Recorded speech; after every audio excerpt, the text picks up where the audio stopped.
Kamala Harris and Donald Trump are not taking the same exam. Yeah. And I think it bothers people. They're not taking the same exam. He gets to be lawless. She has to be flawless. That's what's unfair. Well, you know, I'm not so sure that he gets to be lawless. I'm pretty sure Pam just laid out that he gets to be a candidate with real ideas. When she talks about the border wall, Mercedes, there really is so much blood on their hands under this administration, missing children, dead American children. Yeah, well, with President Trump, at the Latino Summit, that was one of the issues that we discussed, which were the over 300,000 children that are missing who have crossed the border. And the Harris administration, they have failed to track these children. We know that some of these children are going to end up in the hands of child traffickers. I mean, they will be sex slaves. This is a tragedy, a humanitarian crisis that both Democrats and Republicans should focus their energy on to make sure that they can save these children.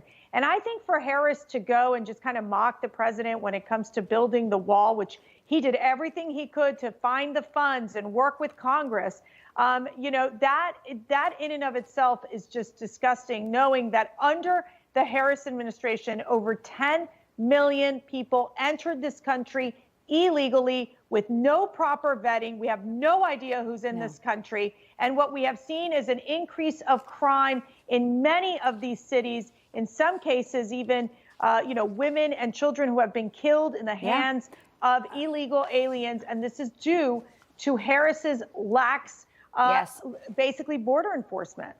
Showing you and the president this week from that roundtable. Pam, as someone, the former Attorney General of Florida, you know, law and order, the cartels seem to have operational control of the border. She went and did an interview with Telemundo the day she was off the trail this week. Here's one of the exchanges here. Again, the mainstream media is not even pressing her on all of those things we just heard Mercedes talk about as well. Let's play this clip from Telemundo. But why is he winning with Latino voters? Not winning, but, you know, winning more voters. But this is not my experience. Mm-hmm. My experience is I talk with Latino voters every day, all the time. Well, that's a softball question again, Pam. And, you know, I don't know who she's talking to, because I saw Donald Trump talking to a lot of very influential folks saying exactly what Mercedes says. What about the kids? What about the Tren de Aragua? I mean, she tries to say she's such a crime fighter. Yeah, Bianca. So I was at the border, by the way, 3 weeks ago, and there's nothing humane that's happening at that border. And people are coming in 10 to 1 who are 18 to 35-year-old males to address that first.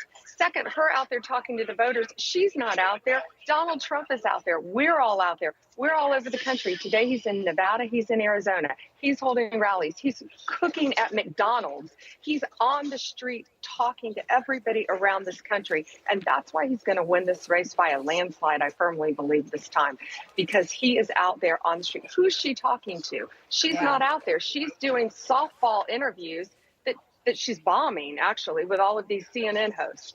Yeah, truly. Real quick, 10 seconds if you can. Just the DOJ was warning Elon Musk, Pam, about this $1 million voting sweepstakes. I mean, we could have seen this coming a million miles away. You think the DOJ is going to clamp down on this? What's your read? I know we just have a few seconds, but legally. Yeah, of course they're going to try to. But Elon Musk knows what he's doing. They cannot stand this. This is the weaponization of the deep state. Once again, Elon Musk knows what he's doing. He is supporting Donald Trump wholeheartedly. So many people now are coming over to our side because they see what's happening. So DOJ is going to try to fight him. They're not going to prevail. Well, I'm so glad we didn't lose connectivity. I know you're on the bus with a lot of folks, so this is amazing. Pam, thank you for that. And Mercedes, great to have you in. We know you were at that very important roundtable, so excellent perspective from you both. Thank you. Thank you. Thank you.